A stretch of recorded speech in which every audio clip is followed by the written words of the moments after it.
Voilà. Donc, un petit moment juste pour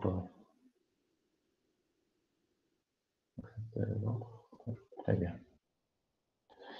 Très bien. Donc,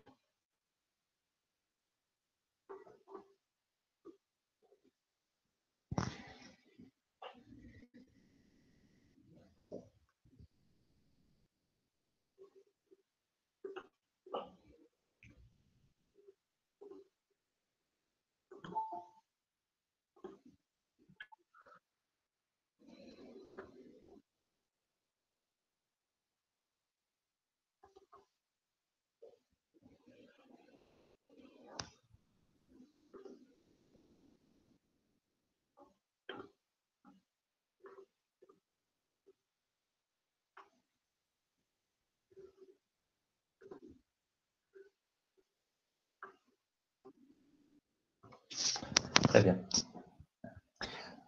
Donc, comme convenu, on commence le chapitre sur les finances publiques. Donc, à savoir, donc, on va mettre ici, donc, chapitre 1, donc, chapitre, premier chapitre, donc, concernant le cadre conceptuel, d'accord?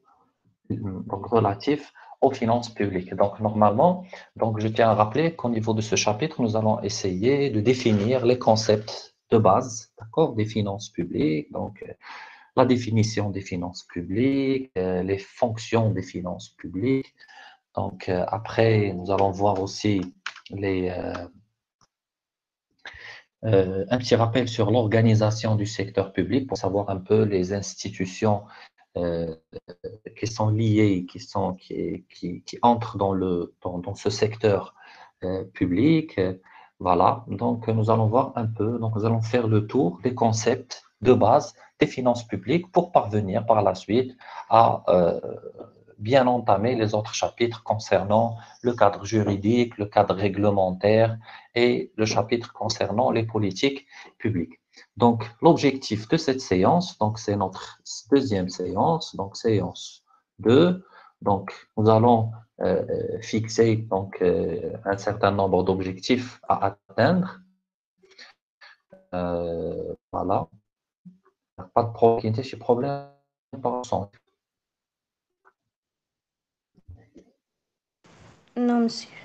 Non, Merci monsieur. de permettre. Très bien. Excellent. Donc, d'autres étudiants qui veulent intégrer le cours. Ok, on les accepte. Très bien. Donc, l'objectif qu'on va essayer d'atteindre aujourd'hui, donc pour la séance 2, nous allons essayer de définir, donc donner une définition, d'accord, aux finances publiques, donc définition des finances publiques, voilà, une définition pour voilà, comprendre déjà en quoi consiste donc l'étude des finances publiques. Nous avons donc, déjà vu donc un petit avant-goût donc par rapport à cette discipline-là. Donc nous allons voir les différentes fonctions des finances publiques. Donc fonctions des finances publiques, il y a un chauffe-eau, voilà. Nous allons voir quelles sont les missions, donc quels sont les objectifs des finances publiques. Donc, qu'est-ce qu'on essaie de faire à travers l'argent de l'État. Donc, et par la suite, nous allons voir le développement des finances publiques à travers le temps. D'accord?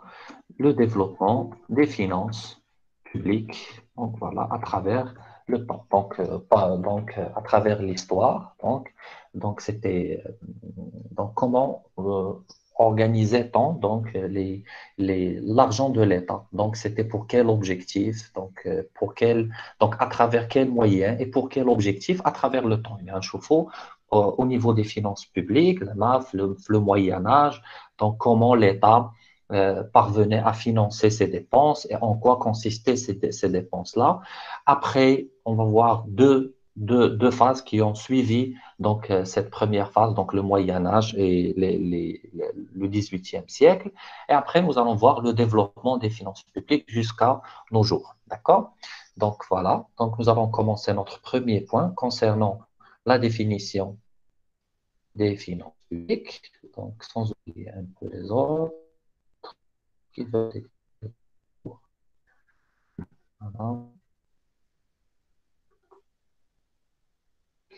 Très bien. Donc, lorsqu'on parle de finances publiques, donc on donne une petite définition. On va utiliser notre plan. Voilà.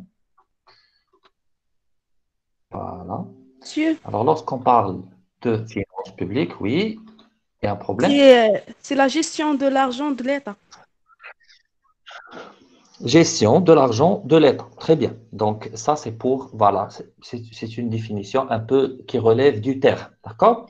Alors, maintenant, ce que nous allons voir, oui, c'est une très bonne définition. Ici, ce que nous allons voir, c'est un peu une définition formelle, une définition un peu qui assure le cadrage de cette discipline. Donc, tout d'abord, je vais dire que les finances publiques, c'est une branche, donc nous allons voir, c'est une branche, d'accord, du droit public. D'accord? Alors, c'est même si, donc malgré le fait que c'est une discipline pratique, il y a des procédures qui relèvent du terrain, mais dans le cadre organisationnel, dans le cadre, voilà, dans le cadre formel, cette discipline appartient au droit public. Comme vous savez, même au niveau de la faculté, il y a les études qui concernent le droit public et le droit privé. D'accord? Donc, les finances publiques, puisque c'est la gestion de l'argent des contribuables, c'est la gestion de l'argent du peuple. Donc, on a intégré ces disciplines dans dans la grande discipline du droit public. Alors, je tiens à rappeler, par exemple, donc juste à titre d'exemple, le droit public est né de plusieurs branches. Alors, normalement, au niveau du droit public, nous avons, par exemple, le droit constitutionnel, d'accord? Le canon dusturi, d'accord? Nous Le droit avons le administratif. droit, très bien, Administratif, donc le droit administratif, le droit voilà, financier. administratif, voilà. Alors, le droit fiscal, donc il y a le droit fiscal, et puis il y a le droit Commerce. international. Voilà, international. Le droit commercial, c'est une branche de droit privé. D'accord? Donc, le droit international, d'accord? Public, bien sûr. Donc, lorsqu'on parle, juste pour vous, pour votre culture générale, lorsqu'on parle de droit constitutionnel, c'est le droit qui fixe, donc c'est l'ensemble des lois qui fixent le fonctionnement de l'État, le régime politique du pays. Donc, par exemple, comment élire le Parlement, le gouvernement, le pays, etc. Le droit administratif, il y a tout ce qui est relatif à la gestion entre les gouverneurs et les gouvernés. Ça veut dire l'idara et les autres agents. Ça veut dire comment administrer voilà, la relation, donc comment gérer la relation entre le gouvernement, donc les pouvoirs publics d'une part, et les gouvernés, ça veut dire les ménages, les entreprises, donc, et les autres agents soumis au pouvoir public de l'État. Le droit fiscal, ce sont les règles qui concernent le prélèvement de l'impôt, les prélèvements obligatoires. Ça veut dire comment prélever les impôts, les personnes assujetties, les taux, les exonérations, etc. Ça veut dire tout ce qui concerne les prélèvements obligatoires. Donc, c'est le droit fiscal. Le droit international public, c'est l'ensemble des règles et des traités qui organisent la relation entre les pays. D'accord? Et il y a la branche qui nous concerne ici, ce sont les finances, voilà, les finances publiques. Alors, maintenant, au niveau des Monsieur, finances publiques, qu'est-ce qu'on essaye de faire? Oui, je vous écoute. monsieur, s'il vous plaît, pouvez-vous accepter les étudiants? Bien sûr. Je vais voir. OK. Non, parce que ça a bloqué tout à l'heure, je ne sais pas pourquoi.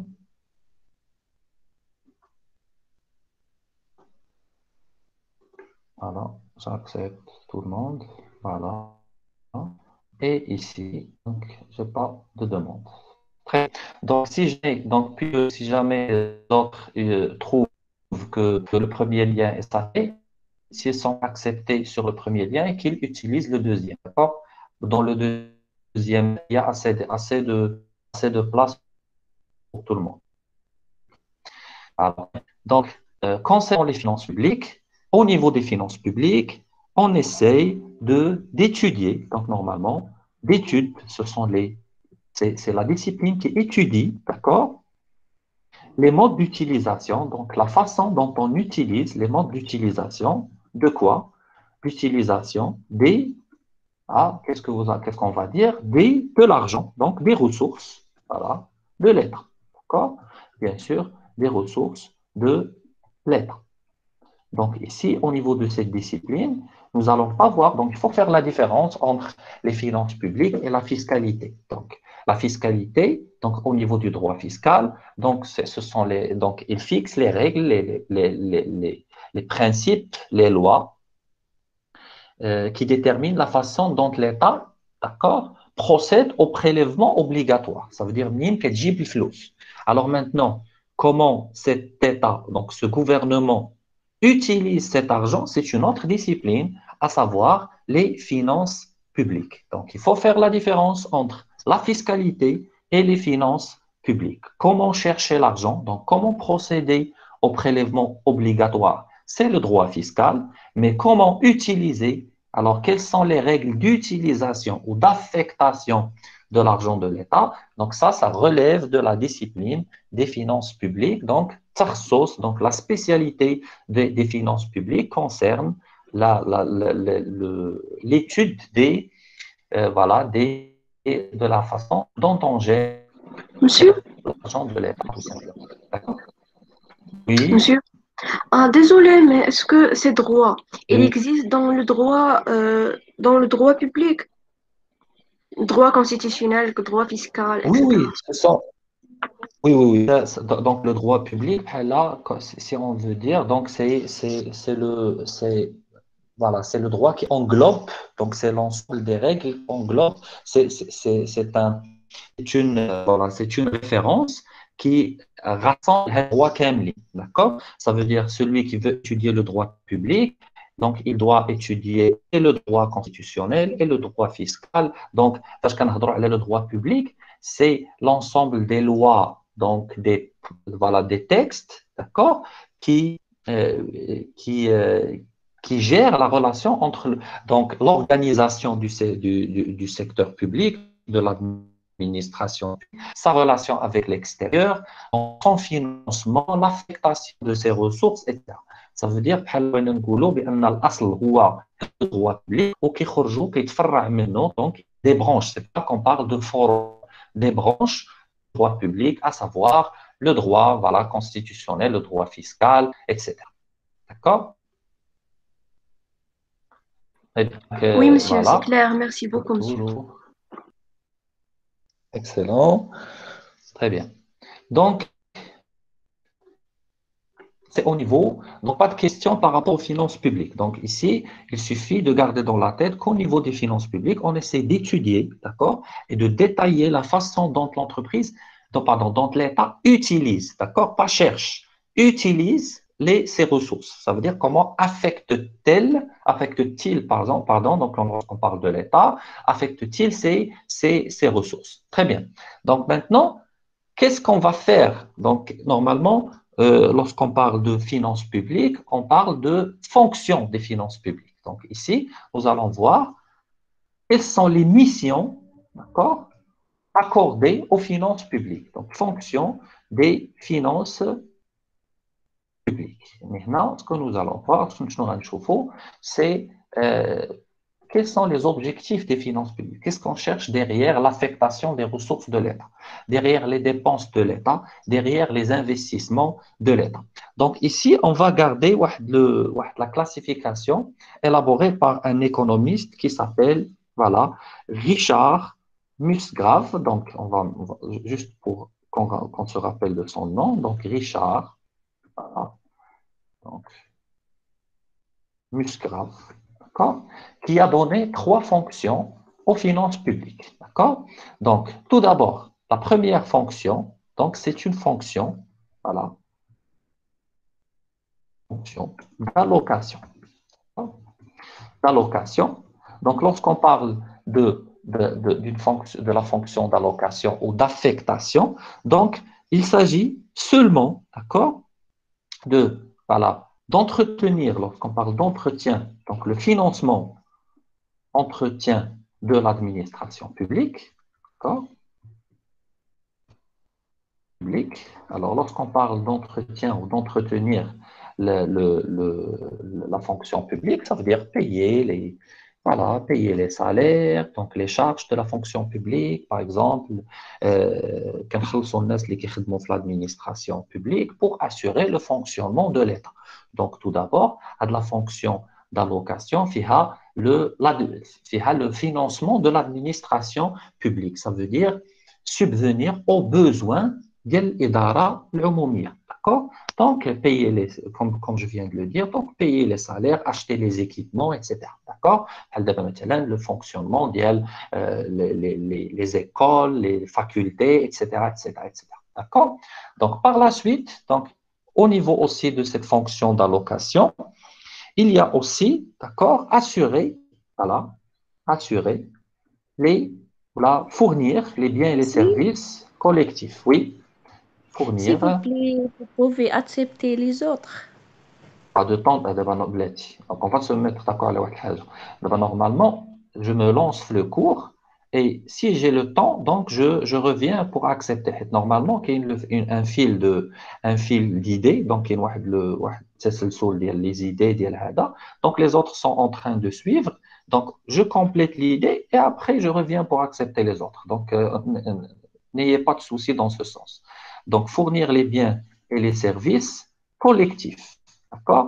Donc, lorsqu'on parle voilà, de biens et services collectifs, dans votre module d'introduction à l'économie, de macroéconomie, que les biens collectifs, voilà, ou les biens collectifs et les biens aussi non marchands, ce sont les biens que les entreprises ne peuvent pas fournir parce qu'ils ne sont pas lucratifs, d'accord? Parce que déjà, c'est une production non lucrative.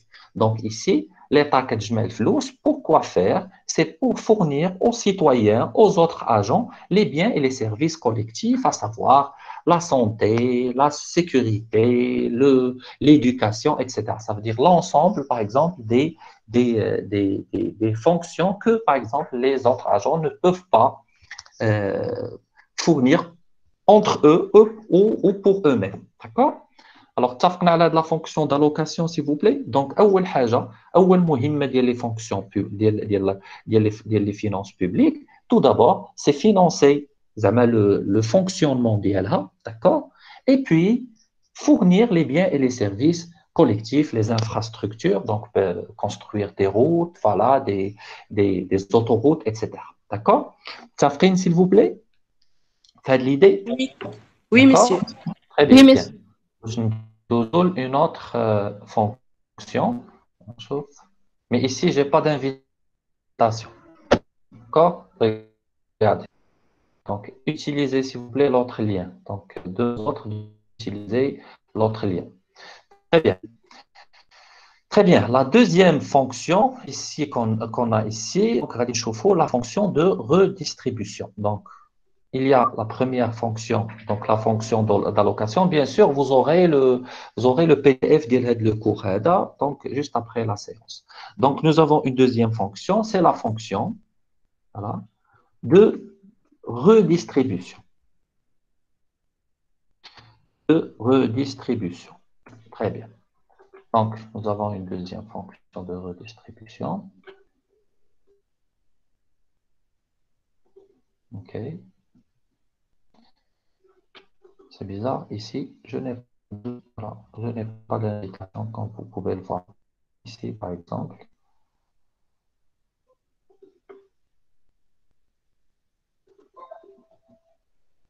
Très bien.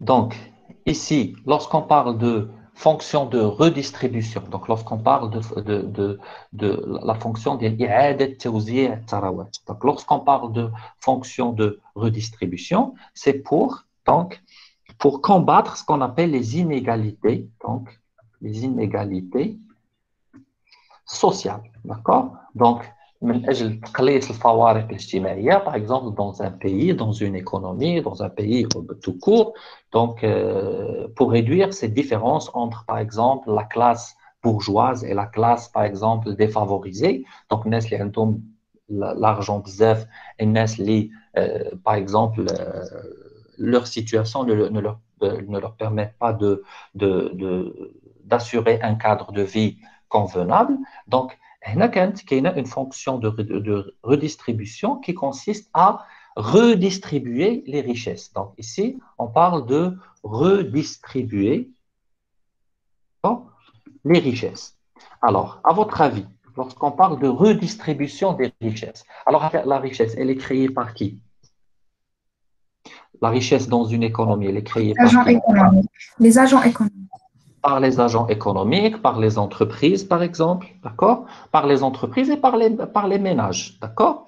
Alors, regardez, lorsqu'on parle de redistribuer les richesses, c'est à travers les prélèvements, donc on va le préciser ici, donc à travers, donc par le moyen des prélèvements, par le moyen des prélèvements, voilà, obligatoires. Alors, les prélèvements obligatoires.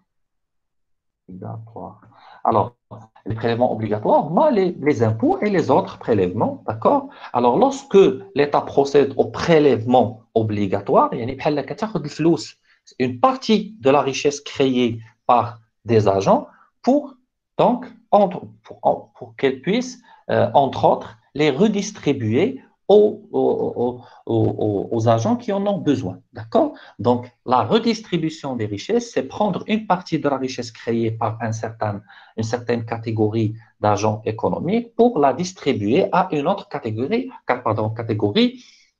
qui en a besoin.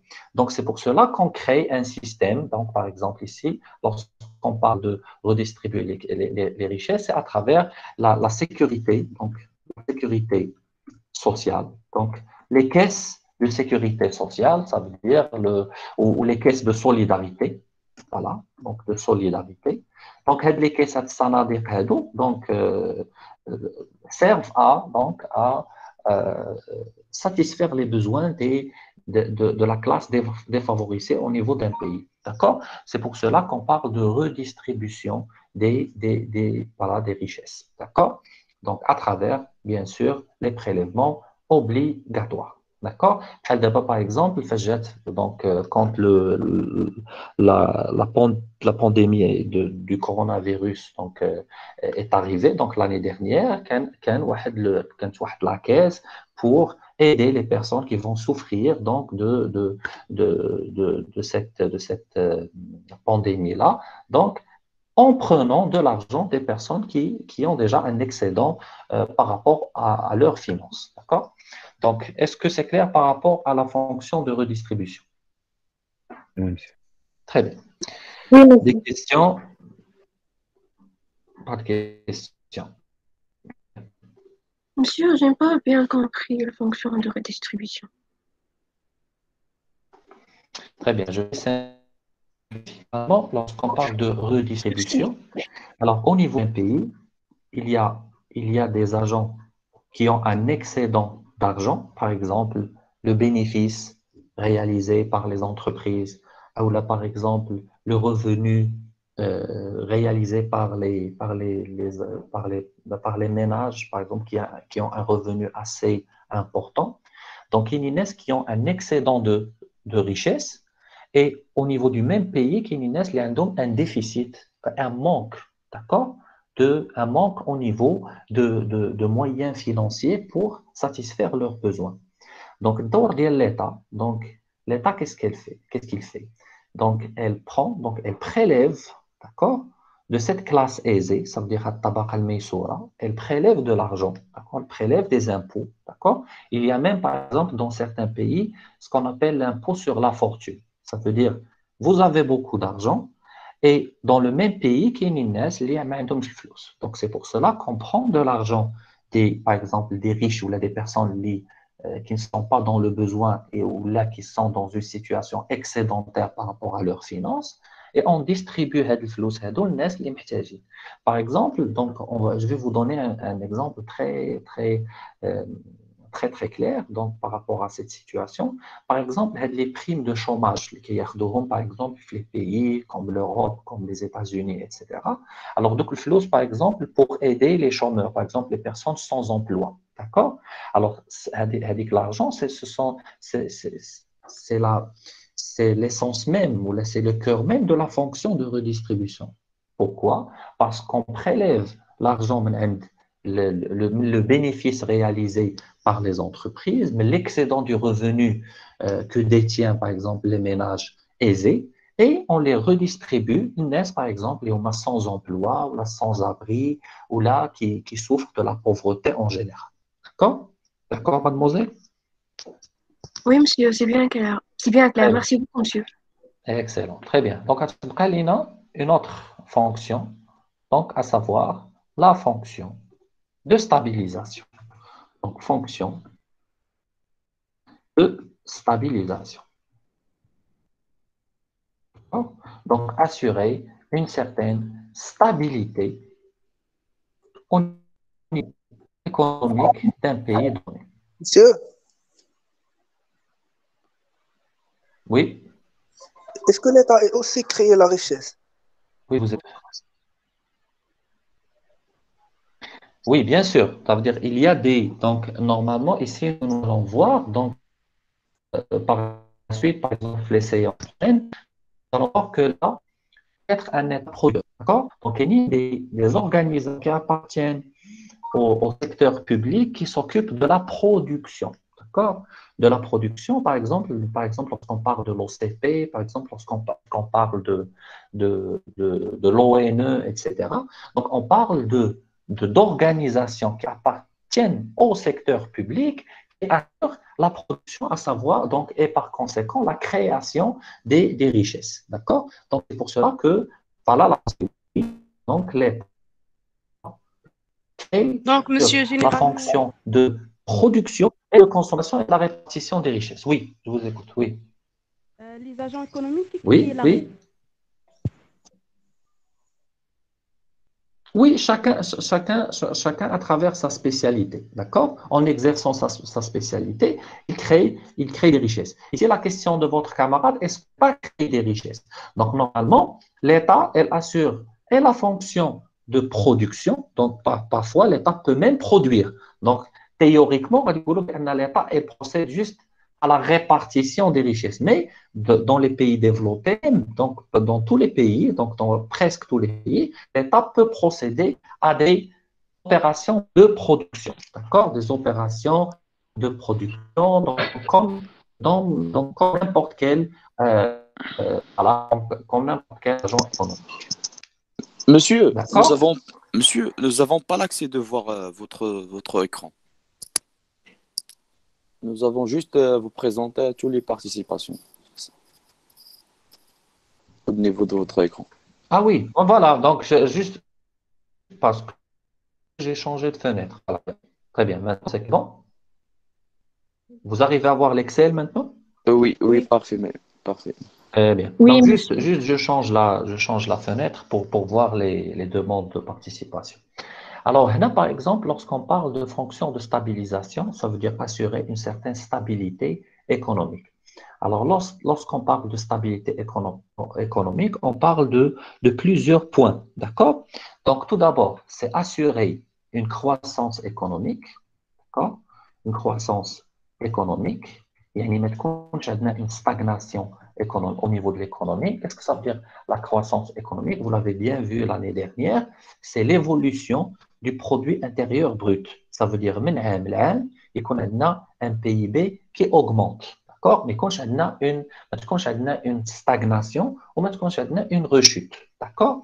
Donc, assurer une croissance économique à travers l'évolution du PIB. D'accord? Donc, l'État doit veiller à ce que le pays réalise puisse réaliser une certaine croissance économique à travers, donc, on parle toujours ici des fonctions des finances publiques. Donc, par exemple, l'État, les affaires ne marchent pas au niveau du pays, donc elle peut procéder à des investissements, elle peut procéder à des aménagements au niveau de sa politique fiscale ou de sa politique budgétaire pour encourager la consommation, pour encourager la production, ou là, elle veille à ce que le pays réalise donc une certaine croissance. D'accord? Comme vous pouvez le savoir, pour qu'un pays puisse se développer,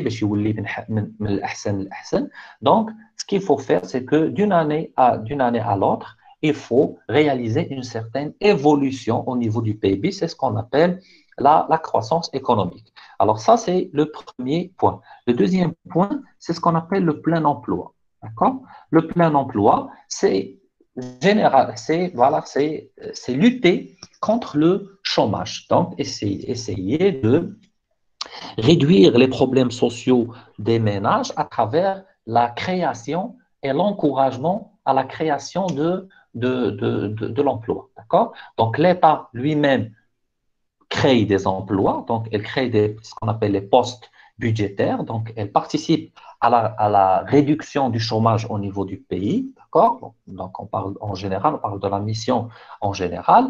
Donc, à travers les finances publiques, donc allouer des ressources donc qui seront destinés à la création des emplois, donc organiser des concours, organiser des concours de recrutement, par exemple, de cadres, de techniciens, etc. Et même encourager, donc à travers ces finances, encourager les entreprises à recruter des salariés, des employés. D'accord? Donc, lorsqu'on parle de plein emploi, c'est lutter contre le chômage. D'accord? Alors, puis, par la suite, il y a l'objectif de stabilité des prix. Donc, lorsqu'on parle alors déjà, ces objectifs sont les objectifs de la politique budgétaire. Donc, vous les avez bien vus dans votre cours de macroéconomie. Donc, la stabilité des prix. Donc, lorsqu'on parle de la stabilité des prix, ça veut dire lutter contre quoi? Lorsqu'on parle de la stabilité des prix, lutter contre Contre l'inflation. Voilà, contre l'inflation. Ça veut dire oui. Monsieur, cette stabilité des prix, elle est inclue dans le plein d'emploi, quoi. Ou bien? Non, non, non, non, non, non. Qu'il y a ce qu'on appelle le carré magique, Oui, d'accord? oui, Le carré magique relatif à la politique budgétaire. Donc, qui la croissance économique. Le plein d'emploi, ça concerne le chômage. Donc, ça concerne la lutte contre le chômage.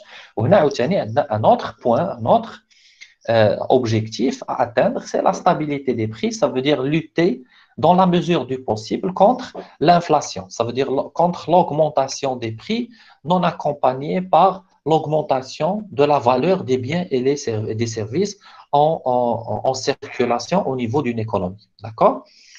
Donc ça, c'est garder une certaine stabilité des prix et par la suite, à la fin, l'équilibre budgétaire, l'équilibre extérieur, l'équilibre budgétaire. Pardon, l'équilibre budgétaire. Alors, lorsqu'on parle ici d'équilibre budgétaire, c'est équilibrer la balance dépenses et recettes. D'accord? Lorsqu'on parle ici d'équilibre budgétaire, ce qu'on a des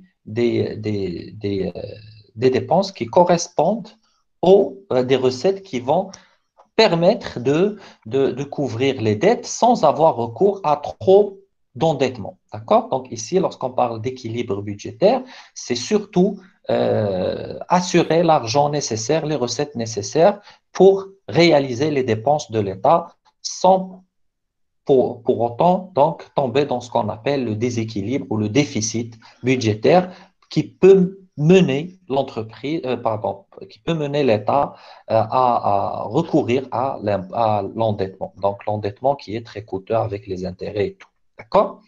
Donc, tu as les trois fonctions. Donc, Monsieur, oui. Monsieur, l'équilibre général, c'est, on peut dire que lutter contre l'endettement, c'est ça? Lutter contre l'endettement de l'État. Voilà. Donc, Oui. essayer, et ici, lorsqu'on parle de stabilisation, c'est essayer. Donc, on ne parvient pas toujours à réaliser un parfait plein emploi ou une parfaite stabilité des prix ou un parfait équilibre budgétaire. Donc, هنا فاش غادي نهضروا ماشي غادي تشوفوا هذا الشيء من l'angle ديال on doit forcément réaliser un équilibre, parvenir à réaliser un équilibre budgétaire. Ici, on parle d'objectifs, ça veut dire on essaye donc de réaliser un certain niveau de croissance, assurer le plein emploi, la stabilité des prix et l'équilibre budgétaire. D'accord? Donc, C'est ces difficile, quatre. monsieur, dans les pays en voie de développement. Voilà, c'est difficile, mais on essaye de faire ceci. Donc, l'objectif de stabilisation, donc la mission de stabilisation confiée à l'État, donc, vise à assurer, assurer la réalisation, dans la mesure du possible, voilà, de ces quatre situations-là. D'accord? Donc, ça, c'est par rapport aux fonctions des finances publiques. D'accord? Très bien. Donc, maintenant, ce que nous allons voir, donc voilà, donc ça, c'est pour les fonctions des finances publiques. Nous allons voir le développement, voilà, des finances publiques à travers l'histoire. D'accord. À travers l'histoire. Monsieur, vous pouvez accepter les autres participants. Ok. Donc, développement des finances Monsieur, publiques à travers. Oui, je vous ai entendu. Oui, d'accord. Donc,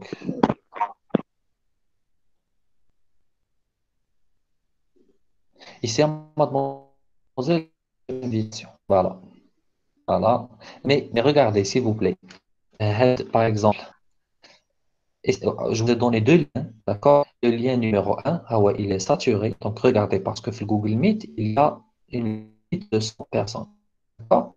Alors, si vos camarades vous demandent, que vous me demandez de leur accepter, de les accepter, pardon, tentez de leur dire de leur demander d'utiliser l'autre lien. Regardez, ici, votre lien contient 16 participants. D'accord? Essayez d'utiliser l'autre lien, s'il vous plaît, parce que le premier lien est sûr. Très bien. Donc, par rapport au développement des finances publiques à travers l'histoire, on va ici essayer d'organiser cette partie sous la forme de trois périodes, d'accord? De trois périodes principales. Donc, il y a la période qui part du Moyen Âge, donc la naissance des finances publiques. Donc, lorsqu'on parle du Moyen Âge, lorsqu'on parle de l'Usur al-Wusta, lorsqu'on parle du Moyen Âge, c'est généralement du 5e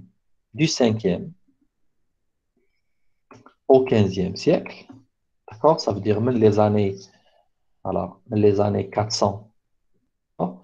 Les années 400, les années 1400, d'accord? Voilà. وهنا au 18e siècle. Ça veut dire les années, à la du, fin du 18e siècle. D'accord? Là, غادي نشوفوا par quoi étaient marquées les finances publiques. Donc, c'était quoi? D'accord? Par la suite, on a une deuxième période qui part du, de la fin, voilà, de la fin du. Juste pour. Et donc, ici, je vais vous expliquer pourquoi déjà on fait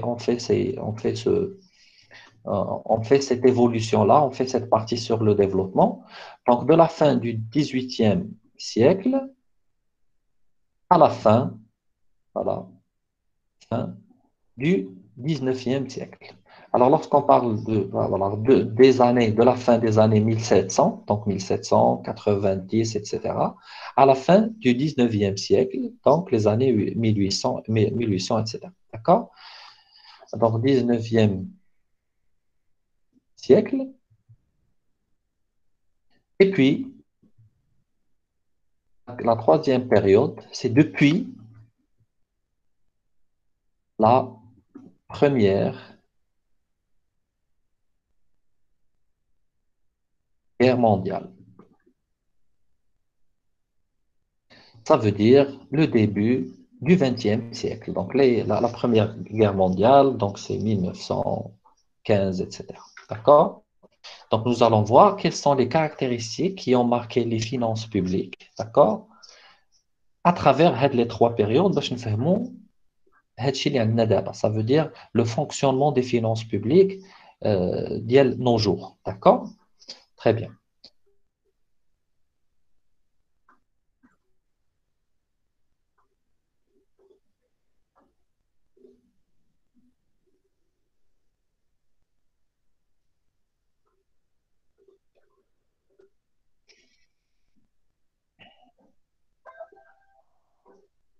Excellent. Donc, ici, lorsqu'on parle de la première période, c'est une période qui a été marquée par les dépenses militaires. Donc, toujours, donc, c'était la période des grands pays colonisateurs, lorsqu'on parle de la France, lorsqu'on parle de l'Espagne, de l'Angleterre, etc. Donc, il y avait un besoin de subvenir, il y avait cet objectif de subvenir aux besoins de la guerre. Donc, c'est augmenter les dépenses militaires. Donc, tout d'abord, les États avaient besoin d'avoir des ressources pour financer leurs dépenses militaires. Ça veut dire construire des armées, etc. Donc, c'était le besoin de l'État, le besoin du gouvernement dans cette époque se dirigeait vers la création des armées et voilà, donc de façon générale, donc la réalisation des dépenses militaires. Donc, du coup, nous avions besoin d'argent. Donc, c'est pour cela qu'on a procédé à travers ce qu'on appelle le principe. Alors, regardez, le principe de consentement. Donc, je vais vous donner ici juste les grandes lignes par rapport à chaque époque. Donc, les principes de consentement à l'impôt. Il a essayé, à travers le principe-là, de chercher des moyens pour aider les dépenses militaires. Donc, je n'ai le principe de consentement à l'impôt. Fin de la période, on a donné l'autorisation au Parlement, d'accord, qui représente les citoyens, d'accord, à autoriser la levée de l'impôt. Ça veut dire que le Parlement a le droit de يوافق أننا ناخذ من المواطنين de l'argent, d'accord, pour réaliser les dépenses militaires. Donc, avant, c'était au choix. Donc, c'était un choix pour les citoyens de payer ou de ne pas payer l'impôt. Alors, fait de la période, c'était une période marquée par les guerres, par la colonisation, etc. Donc, c'est pour cela qu'on a créé le principe de consentement à l'impôt. On a accordé au Parlement, qui représente de son côté, qui représente le peuple, on lui a accordé le pouvoir d'autoriser la levée d'impôts. Ça veut dire, on a accordé le Parlement هذيك السلطة أنه يوافق d'accord على أننا ناخذوا les impôts من مواطنين. Alors cette partie, donc cette période-là, a été marquée par un grand niveau de développement, de prélèvement d'impôts, d'accord? Il y avait trop de prélèvements d'impôts parce qu'il y avait trop de dépenses militaires, ce qui a créé des problèmes, d'accord?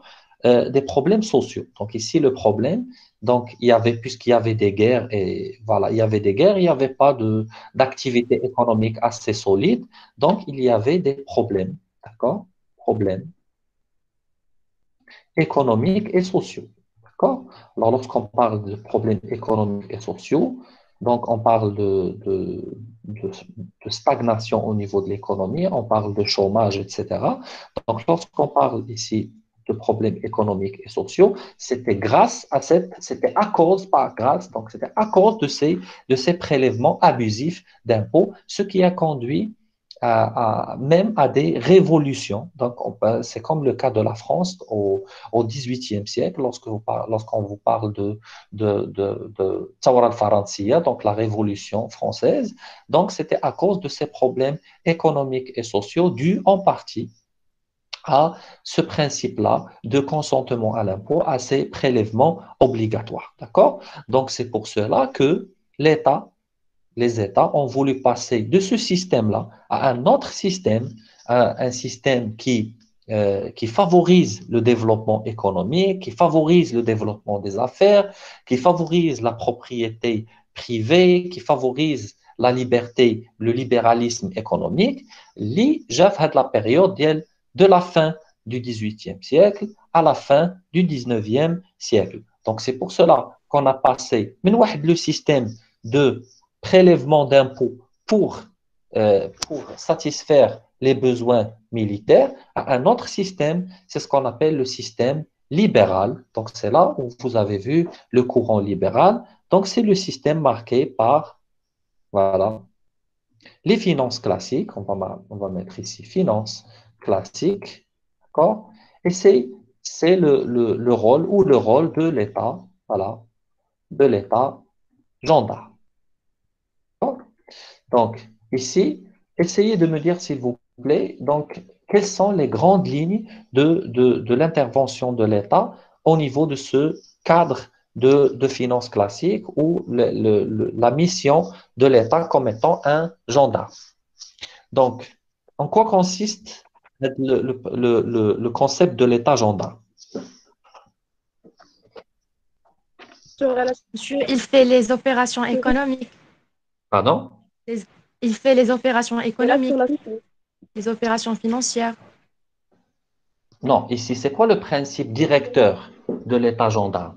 Donc, tout d'abord, Assurer la C'est que sécurité. l'État n'a C'était de contrôler, je pense. Monsieur, Contrôle. c'est contrôler. contrôler quoi? Il est une seule fonction.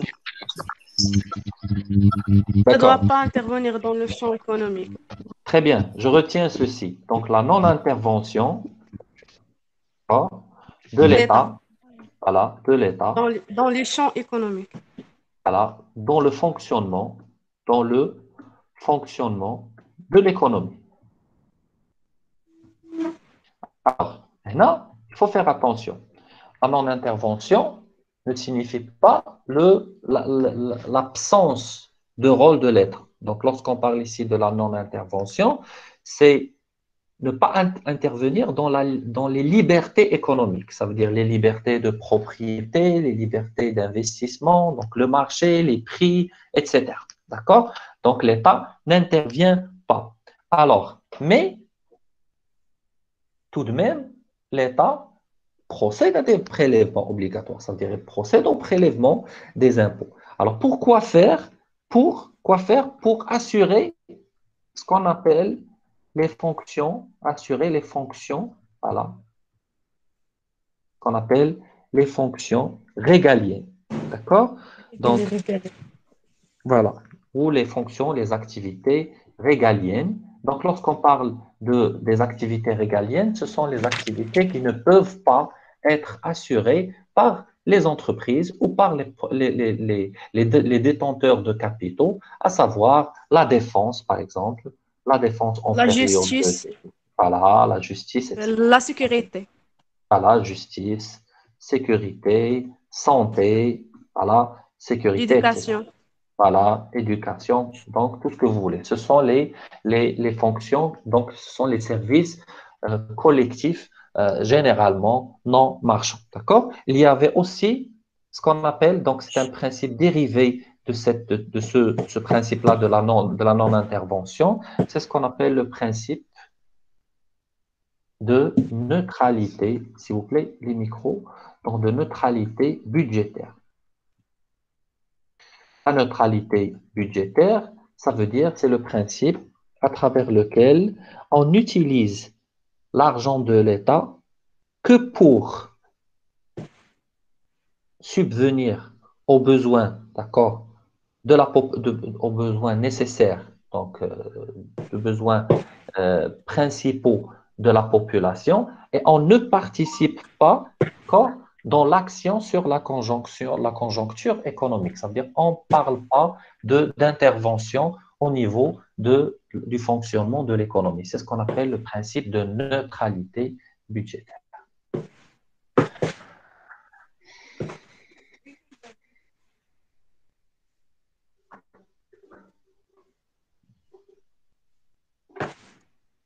Je شكون اللي باقي عنده الميكرو ديالو خدام s'il vous plaît.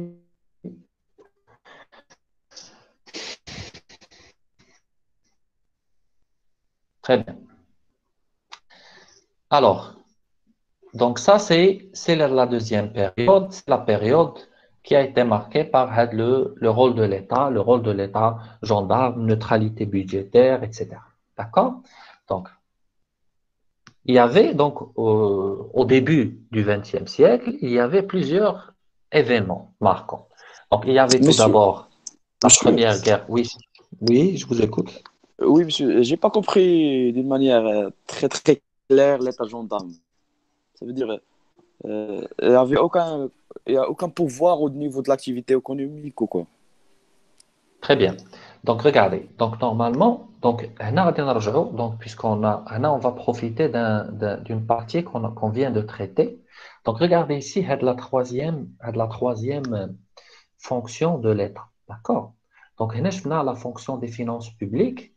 Donc, d'une façon globale. Donc, nous avons vu que l'État, à travers les finances d'ILA, à travers le budget d'ILA, elle peut contribuer au maintien de la croissance économique, au maintien du plein emploi, au maintien de la stabilité des prix et de l'équilibre budgétaire. D'accord? Ça veut dire, quand on a accordé cette mission à l'État, ça veut dire qu'on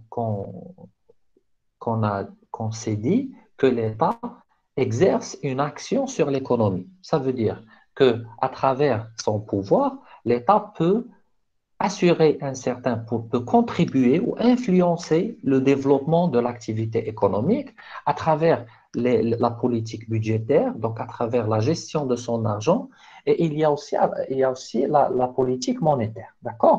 Ça veut dire que la troisième fonction, les finances publiques, à savoir la fonction de stabilisation, on a estimé que l'État a un rôle, d'accord, au niveau dans le développement de l'économie ou dans le fonctionnement de l'économie. Or, la période donc la période entre la fin du XVIIIe siècle et la fin du XIXe siècle, كانوا ce qu'on appelle les libéraux. Les libéraux, هما الناس اللي كانوا كيشجعوا على الحرية, donc la liberté de la propriété privée, d'accord? Ça veut dire on peut posséder les biens qu'on veut tant qu'on a les moyens. Le marché était libre, ça veut dire les producteurs ont été libres de produire ce qu'ils veulent, les consommateurs étaient libres de consommer ce qu'ils veulent, bien sûr, sous la contrainte de leurs revenus, d'accord? Ça veut dire qu'à l'époque, il n'y avait pas de la fonction de stabilisation. Ça veut dire qu'on n'accordait pas à l'État ce rôle de l'économie. D'accord? Donc, il y a deux orientations. Soit l'État, elle, participe dans l'économie, à travers quoi? À travers la gestion de son argent. Ça veut dire l'État a des recettes, donc elle utilise donc les recettes, les dépenses, elle peut investir, elle peut produire, elle peut consommer, etc. Ça veut dire qu'elle participe dans l'activité économique. ولكن في هذه la période هذه ما كانش هذا التوجه. Ce qu'il y avait, c'est que l'État, elle ramasse l'argent seulement pour assurer les activités régaliennes, seulement pour assurer les services de sécurité, de santé, de dépenses, de défense, de justice, d'éducation, etc. Ça veut dire qu'on laissait le marché fonctionner de lui-même. D'accord? C'est pour cela que, par exemple, les principes des courants libéraux, qu'est ce qu'on appelle la permanence de l'équilibre. L'État considérait que l'économie parce que le marché il va fonctionner de lui-même. L'économie va fonctionner d'elle-même. Ça veut dire qu'il n'y aura pas de problème tant qu'on accorde la liberté aux producteurs et on accorde la liberté aux consommateurs. Et à partir de cette liberté-là, donc le marché va fonctionner à merveille. Donc, c'est le principe de l'époque. Après, ce qui est arrivé donc, au début du XXe siècle, donc au début du XXe siècle, il y a des événements qui sont des événements marquants, donc, comme la Première Guerre mondiale, quand la crise économique de 1929, quand la Deuxième Guerre mondiale. Donc, tous ces événements-là ont causé de grands problèmes économiques et sociaux au niveau des pays qui ont participé à cette guerre. D'accord? Donc, il y avait une crise économique, il n'y avait pas de motivation chez les producteurs donc à procéder à produire des biens et des services. Les consommateurs n'avaient pas de pouvoir d'achat. D'accord? Déjà, les pays souffraient des dégâts de la guerre, ça veut dire الدول اللي كانوا شاركوا في الحرب كانوا حتى les infrastructures ديالهم كانوا تضروا etc. Faible, oui. Voilà. C'est pour cela que, après la Première Guerre mondiale, l'État a dit, OK, donc il y a un problème, il y a une crise, donc c'est pour cela que je ne peux pas rester en dehors de l'activité économique, je dois intervenir, d'accord? Elle n'est pas, de l'intervention toute seule, c'est pour ce qu'il y a des économistes qui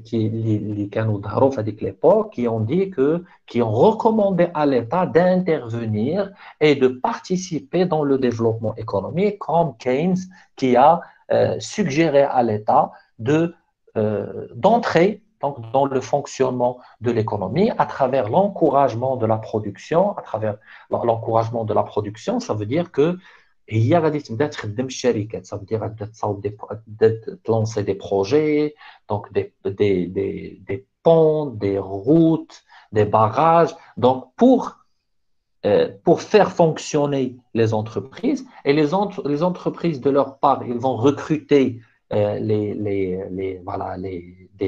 des salariés des employés des ouvriers etc. ce qui va contribuer au développement de l'économie. Ça veut dire une période qui a été marquée par le rôle de l'État qui a été restreint, qui a été limité à l'exercice des fonctions régaliennes ou des activités régaliennes. Ça veut dire m'assurer que les fonctions que les entreprises ne peuvent pas assurer à une autre époque, d'accord, qui a été marquée par l'État. Alors, l'État, quand tout d'abord ce qu'on appelle l'État interventionniste, ça veut dire l'État qui entre dans l'économie, ça veut dire elle intervient pour régler les problèmes de l'économie, à ce qu'on appelle déjà l'État, comme vous venez de le dire, donc l'État-providence. Donc, lorsqu'on parle ici de l'État-providence, ça veut dire l'État qui vient pour sauver l'économie. Donc, à travers quoi? À travers des investissements. Donc, assurer des investissements. Donc, investissement. D'accord? Et puis, donc, encourager donc, l'emploi, etc. D'accord? Donc, هنا فين ظهرت هذه la fonction de stabilisation ou fonction de régulation de l'économie. Donc, c'est pour cela que par exemple, les politiques budgétaires ont vu le jour. Ça veut dire l'action sur les recettes, ça veut dire soit elle va décider d'augmenter les recettes, donc ou de réduire les recettes. L'action sur les recettes de l'État va favoriser les revenus des consommateurs et des investisseurs. Ça veut dire si l'État décide de facturer moins d'impôts, ça veut dire qu'elle va accorder plus de revenus aux consommateurs et aux investisseurs qui vont de leur part, ils vont investir ou ils vont consommer encore plus.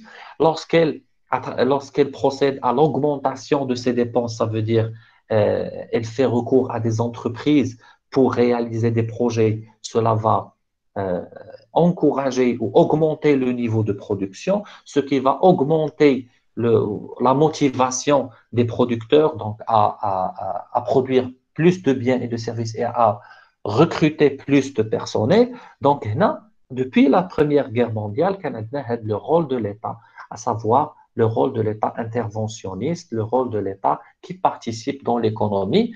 Et bien sûr, n'oublions pas que au niveau des finances publiques, quand l'apparition les investissements, l'apparition de la fonction de stabilisation, donc l'État qui استعمل الفلوس ديالها ماشي غير في les activités régaliennes seulement, donc elle a commencé à utiliser son argent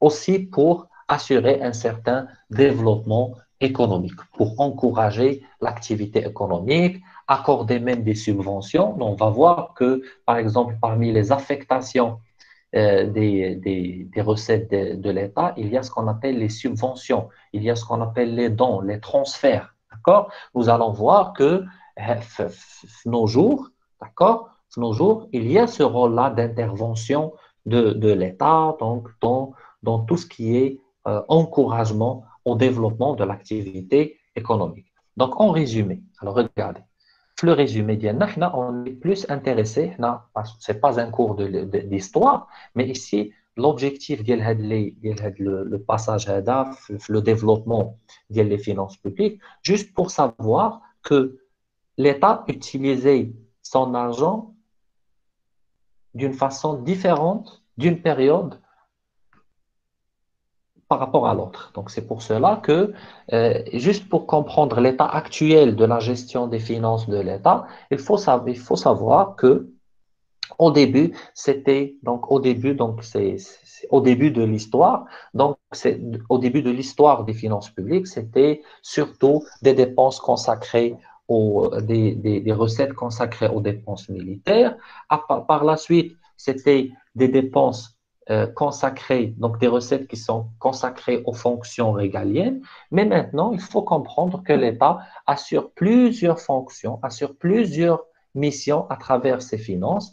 Donc, parmi ces fonctions-là, donc tout d'abord, assurer son fonctionnement, euh, assurer les services collectifs, mais aussi participer dans l'économie à travers la création de l'emploi, à travers l'accord des subventions, etc. Donc, si on veut tirer une certaine conclusion par rapport à cette séance, c'est juste ce qu'on va se dire, c'est que les finances publiques se chargent au niveau d'une économie, donc de l'affectation de l'argent public à tout ce qui est frais de fonctionnement, services collectifs et tout ce qui est dépenses visant à assurer une certaine croissance économique, un certain niveau de plein emploi, une certaine stabilité des prix et bien sûr, il ne faut pas oublier l'équilibre budgétaire, ça veut dire on doit lutter contre le déficit budgétaire qui pousse les États à s'endetter. Et bien sûr, lorsqu'on parle de l'objectif d'équilibre budgétaire, si jamais on a un déséquilibre persistant et permanent au niveau du budget, on a recours à l'endettement qui donne comme conséquence souvent des conséquences qui peuvent aller jusqu'à la dépendance de l'État par rapport aux institutions financières à l'international. Et lorsqu'on parle d'indépendance, de dépendance financière, ça veut dire عدم الاستقلالية المالية دول كيلقاو راسهم plus de plus en plus endettés, qui sont de plus en plus rattachés, que ce soit financièrement ou politiquement parlant, à des institutions financières, les la façon d'y la gestion, etc., etc., etc. C'est pour cela que les États cherchent à assurer le niveau d'équilibre budgétaire. D'accord? Est-ce que vous avez des questions par rapport au point qu'on a traité? Monsieur, Oui? donc l'État-providence, dans l'État-providence, l'État doit jouer un rôle de producteur pour trouver des solutions aux crises, comme la crise de 1929. C'est ça. Voilà, donc ici, pas seulement. Donc voilà, vous avez raison. Donc là, en général, lorsqu'on parle d'État-providence, c'est l'État qui apporte des solutions, d'accord, à l'économie. Alors, apporter des solutions, revenez dans ce cadre pour bien comprendre le rôle de l'étape de la période par rapport aux finances publiques. Donc, essayez de revenir avec le modèle de Keynes, d'accord?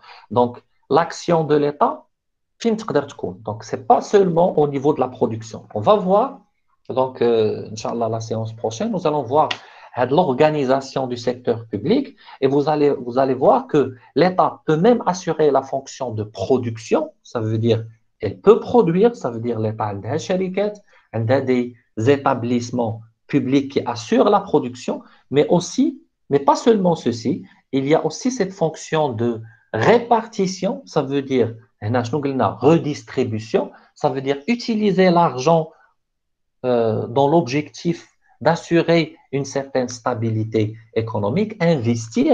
Alors regardez ici, lorsqu'on parle de l'État-providence, c'est l'État qui investit. Tout d'abord, c'est l'État qui consomme. D'accord? Alors, consommation. Donc, pas juste la production. Ça veut dire lorsque l'État investit, ça veut dire investir son argent dans tout ce qui est infrastructure. D'accord? Lorsque l'État consomme son argent dans tout ce qui est service, dans tout ce qui est biens et services, ça veut dire lorsqu'on achète des biens et des services, lorsque l'État procède à des achats pour lui-même. D'accord? Donc, elle encourage la production des autres entreprises. Ça veut dire qu'elle aide les entreprises. C'est ça l'idée. Qu'elle aide les entreprises à travers l'investissement, son investissement et sa consommation. كتعرفوا بأن l'État هي كتحتاج des projets, كتحتاج مثلا des biens et des services. Alors, plus l'entreprise augmente les dépenses ديالها في les biens et les services, plus les entreprises غيبداو يخدموا. Et plus les entreprises commencent à travailler, plus il y aura d'emplois et ما كيبقاش عندنا chômage, etc. Donc, هذا côté ديال l'investissement consommation. Donc, c'est à travers la politique budgétaire. Alors, la politique budgétaire, qu'il y a aussi, au niveau de la politique budgétaire, qu'il y a la politique fiscale. Est-ce que l'entreprise va décider de ramasser plus d'impôts ou la réduire l'impôt? D'accord? Alors, si elle décide, par exemple, de réduire l'impôt, ça va accorder aux agents économiques une possibilité d'augmentation de leurs revenus. Yani, quand je moins d'impôts, ça veut dire que j'ai plus de revenus. Ou les revenus, les radis, l'impôt. Donc, je vais le consacrer à la consommation. Et la consommation va encourager la production et par conséquent, l'économie va se développer. D'accord? Oui, merci, monsieur. Excellent. Donc, d'autres questions, s'il vous plaît? Monsieur, l'État peut aussi augmenter le SMIC et les allocations.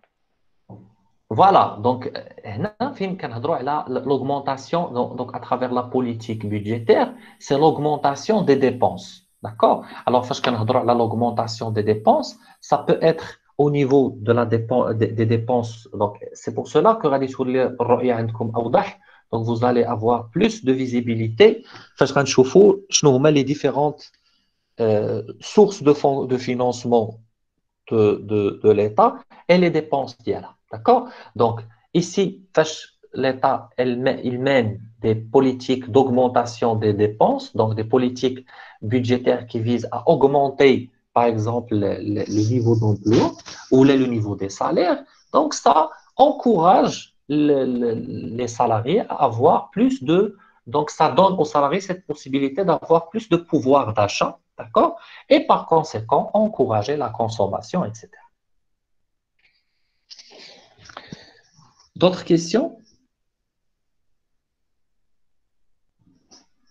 Monsieur, Oui. ne pouvons dire en deuxième période de finances classiques, quand l'État a précisé comment dirais-je, de voir le statut de non-intervention, c'était pour éviter comment je veux dire, pour éviter la projection de sa responsabilité à cause des problèmes au niveau de l'économie. Non, ici, généralement, c'était à travers une certaine idéologie, une certaine pensée économique. Il n'y avait pas besoin d'une intervention de l'État. Donc, pourquoi? Parce que tout un courant était fonctionnel à cette époque qui disait que laisser l'économie, donner certaines libertés à l'économie et le marché va s'équilibrer de lui-même. Ça veut dire qu'il n'y a pas besoin. Donc, c'est pas question d'éviter. C'est une question